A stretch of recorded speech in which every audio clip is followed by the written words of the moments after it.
livre para todos os públicos.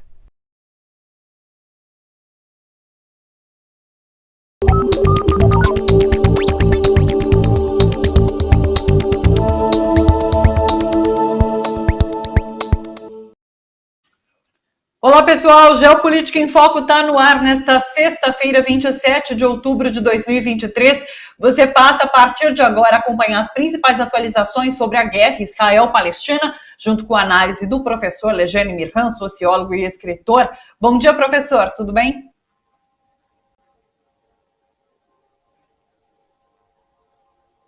Só eu que estou sem o som do professor ou todos estamos? Acho que a gente está sem o seu som.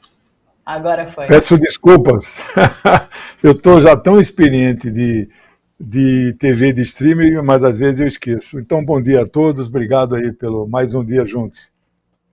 Isso.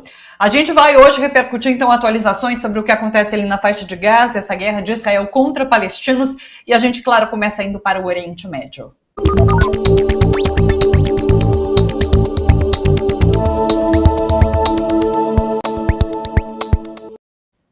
Nossa primeira manchete vem do Russian Today, repercutindo uma reportagem do New York Times, que traz algo que a gente vem questionando aqui, né, professor? O porquê dessa demora da invasão terrestre de Israel à faixa de Gaza. Israel vem anunciando há mais de uma semana que essa ocupação, essa invasão aconteceria, e isso tem sido feito só pontualmente. Bom, o New York Times traz agora que Netanyahu recusou-se a assinar esse plano de invasão de Gaza por medo de fracassar, professor. Então, isso nós falamos aí há vários dias. Agora, essa notícia está em vários portais, mas eu fiz questão de trazer a manchete do New York Times, que é aliado incondicional de Israel. Então, aqui há algo que oficial, capturado, sim, o correspondente do New York Times lá em Tel Aviv, detectou essa informação, ele deve ter suas fontes, que a invasão não aconteceu até agora, e no caso a autorização da invasão, pelo que eu entendi, tem que ser por escrito. E ele não fez ainda, não deu a ordem, teve aquele simulacro de invasão ontem de madrugada, 3, 4 horas, mas eles caíram em uma emboscada, eu também fui apurar aí por que eles saíram tão rápido, uma emboscada. E parece que, no mínimo, 11 soldados, entre estadunidenses e israelenses, saíram nos caixões já. Então, já voltaram mortos para Israel. Então, ele está, de fato, com receio, e o maior receio, nesse momento, é a entrada do Hezbollah nesta guerra. Nós já vimos aqui uma declaração de um general da reserva, que não deu declaração em off, ele deu o nome dele, e disse que uma guerra contra o Hezbollah e o Hezbollah contra Israel corre o risco de perder pela capacidade militar que esse agrupamento político e militar tem demonstrado. Vamos então ainda para Russian Today, agora repercutindo um pouquinho sobre lideranças da União Europeia, que tem apelado para uma pausa nesses bombardeios de Gaza, para a entrega de ajuda humanitária. É interessante como a União Europeia, assim como os Estados Unidos, falam em pausa e não em cessar fogo, né? Pausa presume que você vai parar agora, mas vai continuar depois, o que, enfim, não é a discussão que a gente está querendo nesse momento. Pois é, eu também trouxe essa matéria, mas isso está na manchete do El País, no Le Monde, o New York Times não deu esse enfoque. Eu fiquei estarrecido, né? Quando fala União Europeia, são 26 países. É claro que existe uma comissão europeia, e essa senhora que estamos vendo agora, Ursula von der Leyen, é uma espécie de presidente da Europa, né? Então, o cargo dela é presidente da Comissão Europeia, que é aquele núcleo de pessoas que dirigem a Europa, que tem os ministérios, que tem o Banco Central, etc. E é incrível, na verdade, estas pessoas já não representam a opinião do povo dos países que integram a União Europeia. Está havendo um descolamento total entre a opinião do povo, não é a opinião pública, a opinião do povo e a opinião dos governantes. Mas a União Europeia continua insistindo, e eu fiquei estarrecido, eles não pedem cessar fogo, eles pedem momentos de interrupção de ataque para dizer, não, agora nós vamos entrar com nossa equipe, distribuir alimentos, saímos e aí pode voltar a atacar. É impressionante, quer dizer, quantas, como diz a Zakharova lá, do Ministério da Exterior da Rússia, quantas mais milhares de crianças serão necessários serem mortas para que a União Europeia peça um cessar-fogo? É impressionante. Então está aí para o nosso público aqui, que é um público muito esclarecido, não ter dúvida do lado de quem a União Europeia se encontra. É isso. A gente vai agora para a agência TASS, que traz essa discussão que acontece e está acontecendo, inclusive, na Assembleia Geral da ONU, sobre a guerra, sobre o conflito. E daí a gente tem que 9 países árabes apelam ao Conselho de Segurança da ONU para obrigar Israel e Hamas a cessar fogo. É interessante como os países árabes, nesse momento, se unem em prol deste cessar-fogo, né, professor? Os países árabes estão ajudando, mas você veja que o número deles são 20 países árabes, então é um pedaço do mundo árabe. Eles têm uma entidade chamada Liga dos Estados Árabes, que é uma espécie de União Africana, né, que é uma entidade intergovernamental. Esta liga representa todos os 20 países árabes. Eles não estão se posicionando nesse momento. Então há divergências, não é diferença, há divergências claras dentre os governos. Bom, dos 20 países árabes, 6 já reconhecem Israel, e mesmo depois de todo esse massacre, nenhum deles recuou, rompeu relações, né? Impressionante como parte dos governos árabes até pior que os governos europeus, que pelo menos eles pedem o cessar-fogo só no momento que entra a ajuda humanitária. Então, só 9, presta atenção, só 9 dos 20 países árabes se posicionaram. Bom, melhor isso do que nada. Lembremos que nós cobrimos a Assembleia Geral da ONU em setembro, onde os líderes falaram, mas ela continua, ela está instalada ainda, uma série de debates. Agora não são só os presidentes e primeiro-ministro que falam, agora são os ministros das relações exteriores, né? Então ela continua, inclusive está para ser votado, não sei se esse final de semana ou segunda, pela 32ª vez será votado uma moção pelo fim do embargo a Cuba, que é quase unanimidade da Assembleia, né? Só 7 votam contra. São 193, o resto é abstenção e a favor da moção. Então, as atividades da Assembleia estão em andamento. Então, estes países árabes propuseram de imediato que a Assembleia se posicione por um cessar-fogo. Nós sabemos que o Estatuto das Nações Unidas, que é a Carta das Nações, não dá poder para a Assembleia, não tem o poder de mandar parar, aprovar, ela recomenda um cessar-fogo. Mas é melhor assim, porque o Conselho de Segurança está completamente imobilizado, não consegue chegar a um consenso.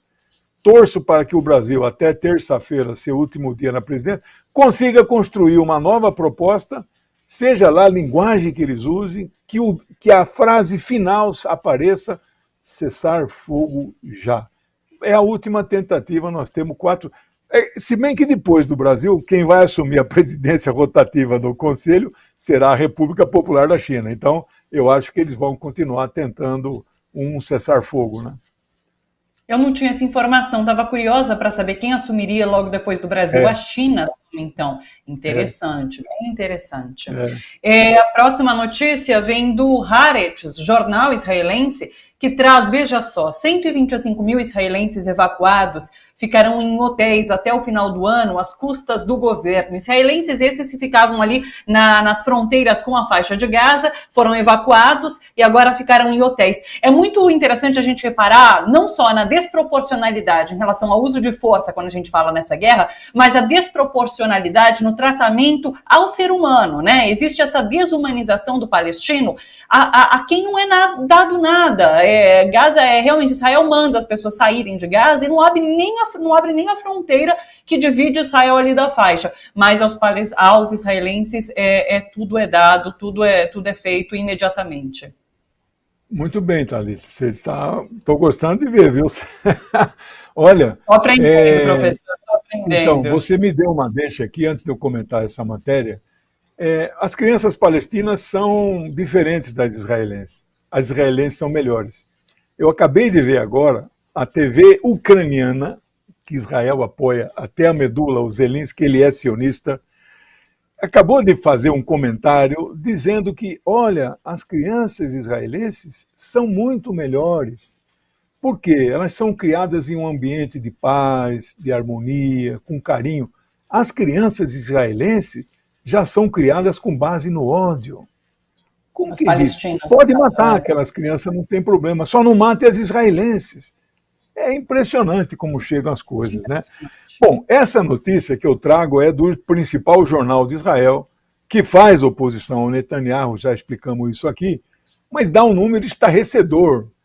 É o número de desabrigados israelenses. Nenhuma das 4 guerras que fizeram com os árabes gerou nem 10% deste número, e agora um grupo de guerrilheiros bem treinados, imbuídos de uma ideologia anti-imperialista, fazem um estrago. Você imagina, aqueles povoados que eram aldeias palestinas viraram cidades israelenses. São povoados, são muito pequenas, né? Brasil, a menor cidade aí é 2.000 habitantes. Lá deve ter alguns povoados que têm menos que isso. Os palestinos que entraram, os guerrilheiros, eles entraram 50 quilômetros. Eles retomaram 20 dessas cidades que foram um dia Palestina.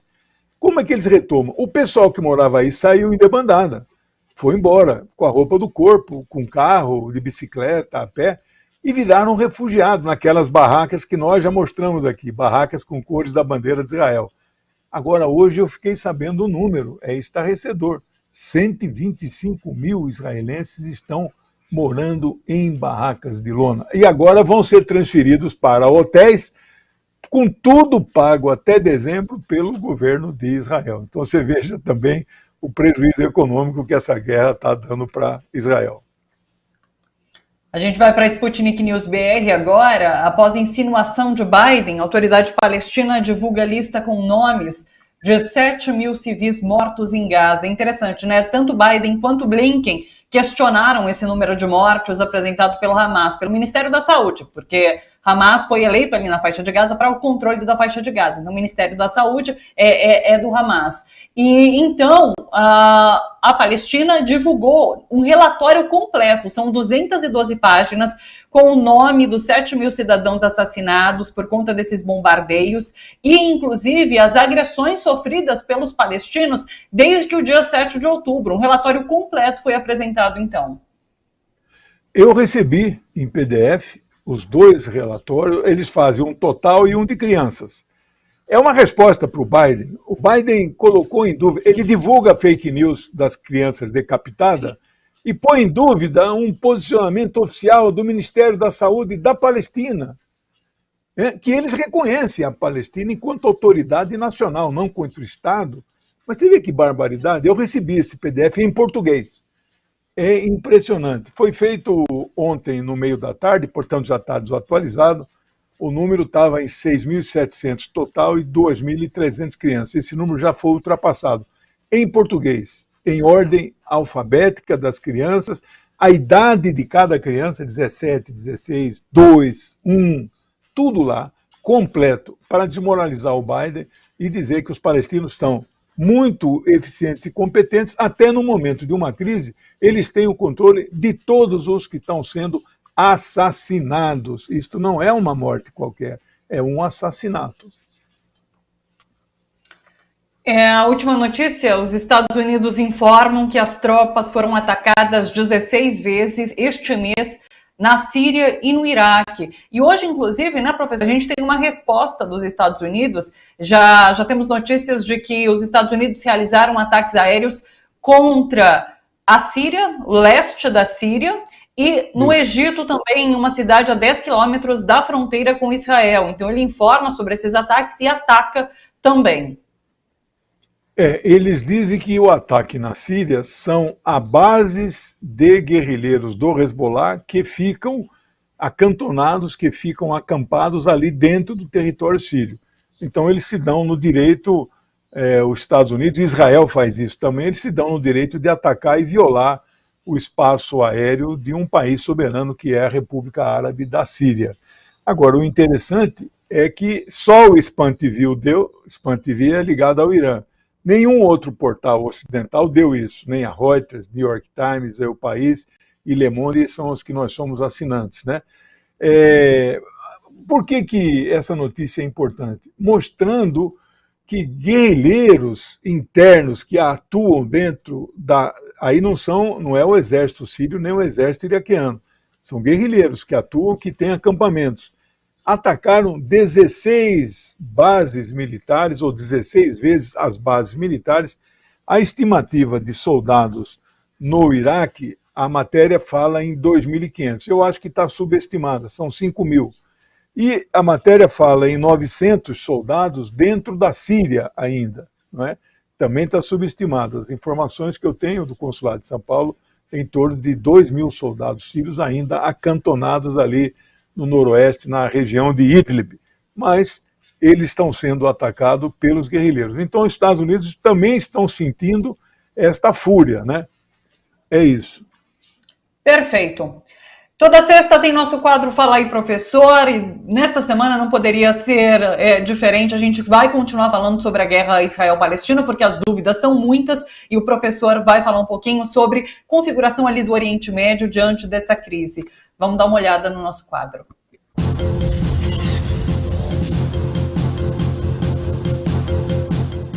Hoje nós vamos responder a pergunta: como o ataque do Hamas mudou a história da região? Ela nos foi enviada pela Maria Peixoto das Graças, ela é de Solidão, Pernambuco. Bem, esta é uma pergunta que ainda não pode ser respondida, porque está em curso toda uma disputa política, e neste momento na forma armada, que ainda nós não sabemos exatamente o desfecho. Mas quero aqui arriscar algumas opiniões com base em muitas leituras de especialistas em geopolítica mundial e do Oriente Médio, que eu me incluo nessa especificidade. O quadro político no Oriente Médio está em mudança acelerada. Desde maio do ano passado, 2022, quando o príncipe herdeiro da Arábia Saudita, que é o que manda hoje no país, seu pai está muito doente, é o Mohammed bin Salman, ele disse para a República Popular da China que compra 3 milhões de barris por dia de petróleo, que é quase toda a produção brasileira, a China consome sozinha, só da Arábia Saudita, eles compram de outros lugares. Ele disse para a China: estamos estudando a possibilidade de aceitar a sua moeda yuan para nós vendermos o petróleo. Todos nós sabemos que o petróleo, por isso o nome petrodólar, é praticamente comercializado no mundo inteiro com a moeda dos Estados Unidos. Então, passaram-se já mais de um ano, vai para 1 ano e meio essa declaração, e ainda não houve uma resposta, uma decisão. No entanto, depois disso, houve, sob o patrocínio do governo chinês, o restabelecimento de relações diplomáticas entre a República Islâmica do Irã e a Arábia Saudita. Nós sabemos que o problema ali não é religioso, é político. No entanto, nunca é demais dizer que o Irã é um país muçulmano majoritariamente xiita, eu diria que quase 100% dos que se dizem muçulmanos têm outras religiões no Irã. Eles são xiitas. E na Arábia Saudita a recíproca não é verdadeira, não é 100% sunita. Existem comunidades xiitas, né, naquele país. Então, isso é uma mudança. A Arábia Saudita é quase que uma base militar dos Estados Unidos. Como outros países do mundo árabe têm instalações militares dos Estados Unidos. Eles têm no mundo 838 bases. No mundo árabe, muitas. E a Arábia Saudita, provavelmente a maior de todas, né? Porque dali é que saíram os tanques para os ataques e também as pistas de pouso nas duas agressões que o Iraque sofreu pelos Estados Unidos em 91 e já 2003, neste século atual. Então, as coisas estão mudando. Eu diria que a Arábia Saudita está se afastando da órbita dos Estados Unidos e, neste caso, depois do dia 7 de outubro, quando não só o Hamas, mas várias organizações guerrilheiras que lutam pela independência da Palestina, que a mídia chama de terrorista, eles fizeram aquela operação espetacular, cinematográfica. Em 75 anos de luta que o povo palestino resiste contra a ocupação, jamais nós tínhamos presenciado uma operação tão quase que cinematográfica. Eles entraram 50 quilômetros dentro do que aquilo é chamado de território israelense, recuperaram 20 povoados que eram aldeias palestinas, hoje são povoados, pequenas cidades israelenses.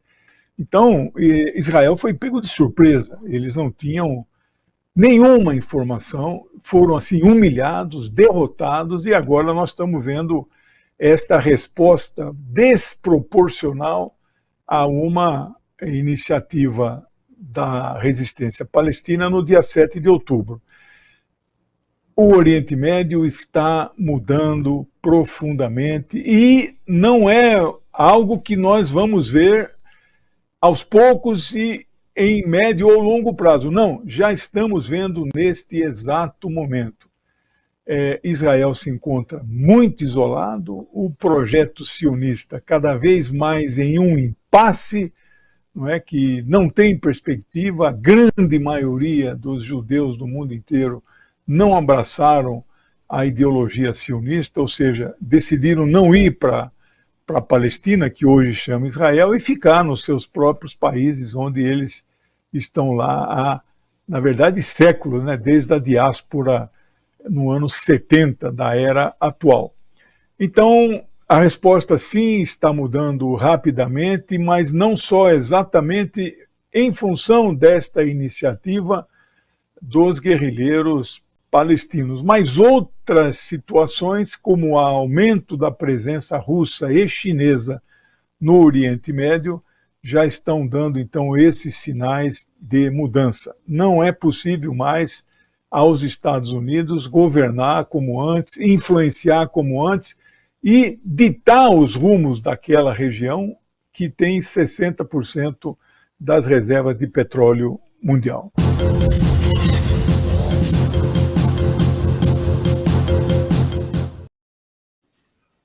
Perfeito. Mande você também sua pergunta para o nosso quadro Fala aí, Professor, que vai ao ar sempre às sextas. Temos o WhatsApp do professor aqui embaixo, é só mandar para ele, então, a sua pergunta, a sua dúvida em relação a esse conflito que a gente está acompanhando agora, mas também sobre qualquer outro tema internacional. O professor manja tudo, tá bom? Uma última pergunta, inclusive, que a gente recebeu aqui, dá para responder rapidamente. O Newton Dantas, da Paraíba, perguntou assim, professor, qual o percentual da população da Jordânia de origem palestina? É o maior percentual de todos os países árabes. Ela ganha da Síria, ganha do Líbano. 36% dos jordanianos são palestinos, 4 milhões entre um total de 11 milhões. Perfeito. É isso, pessoal. Você acompanhou aqui com a gente, então, essa semana, atualizações e análises sobre a guerra de Israel contra a Palestina, e a gente segue te informando aqui na próxima semana. Professor, um bom final de semana, até segunda-feira. Obrigado igualmente, beijão, tchau. Pessoal, bom final de semana, até segunda. Tchau, tchau.